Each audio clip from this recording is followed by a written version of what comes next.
بسم اللہ الرحمن الرحیم۔ کیا اغوان بنی اسرائیل ہیں؟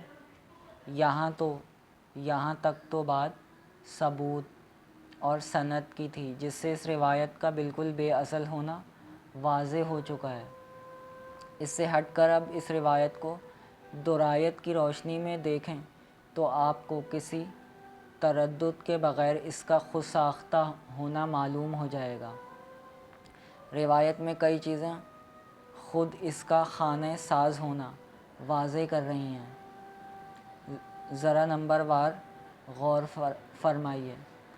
نمبر 1، یہ روایت بتاتی ہے کہ بخت نصر نے اغوانہ کی اولاد کو غور، کابل اور قندھار یعنی موجودہ افغانستان کی طرف دھکیل دیا تھا۔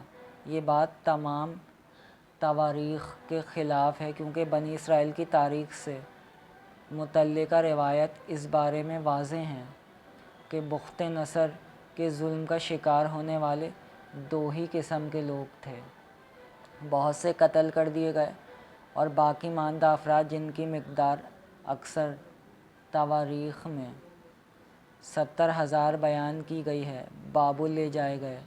وہاں وہ ایک مدت تک جلا وطنی کی زندگی گزارتے رہے اور آخر کار جب فارس کا بادشاہ بابل پر غالب آیا تو انہیں نجات نصیب ہوئی۔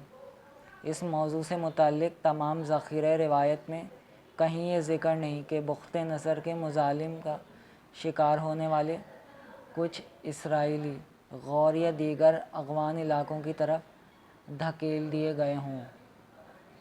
یہ بات عقلاً بھی بعید ہے کہ بخت نصر کی قید سے نجات پانے کے بعد وہ اپنے آبائی علاقے فلسطین کے بجائے غور، کابل اور قندھار کی طرف چلے گئے ہوں، کیونکہ اپنے آبائی علاقے میں واپس جانے کا موقع ملنے کے بعد ان کے لیے خراسان میں کوئی دلچسپی نہیں ہو سکتی تھی۔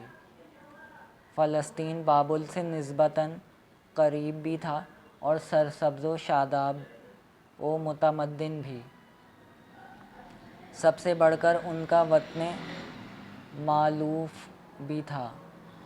اس کے برعکس خراسان کی مسافت ہی تھکا دینے والی اور بعید تھی۔ وہاں ویسا تمدن بھی ہرگز نہ تھا جس کے یہودی عادی تھے۔ پھر ایک اجنبی قوم اور اجنبی ملک کو وہ اپنے وطن پر کیسے ترجیح دے سکتے تھے؟ نمبر 2، اس روایت میں دعویٰ کیا گیا ہے حضرت خالد بن ولید نے اسلام قبول کرنے کے بعد ان لوگوں کو مکتوب بھیج کر اسلام لانے کی دعوت دی۔ اس کا صاف مطلب یہ ہے کہ اغوانہ کی اولاد کے ساتھ حضرت خالد کے پہلے سے گہرے دوستانہ تعلقات تھے، تبھی انہوں نے سارے عرب قبائل کو چھوڑ کر ہزاروں میل کے فاصلے پر آباد ان لوگوں کو اسلام کی دعوت دی۔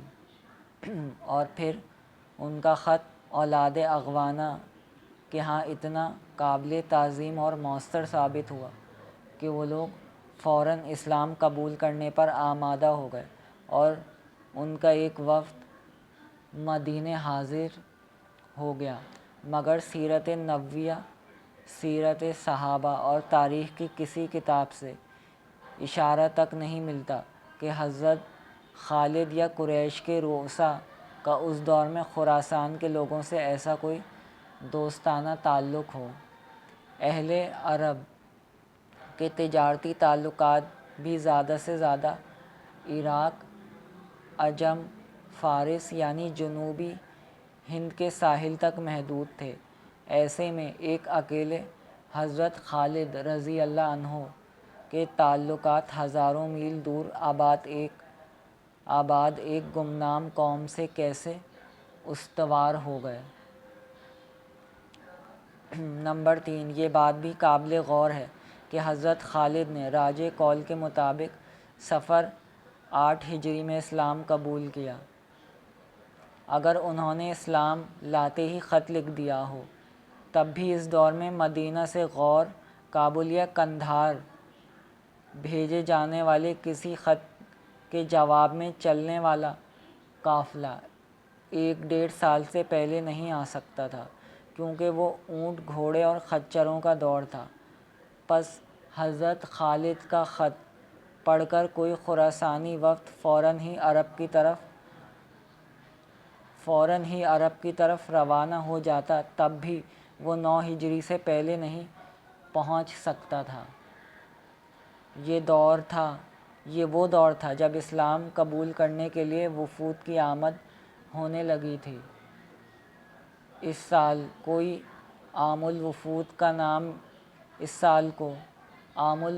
کا نام دیا گیا تھا۔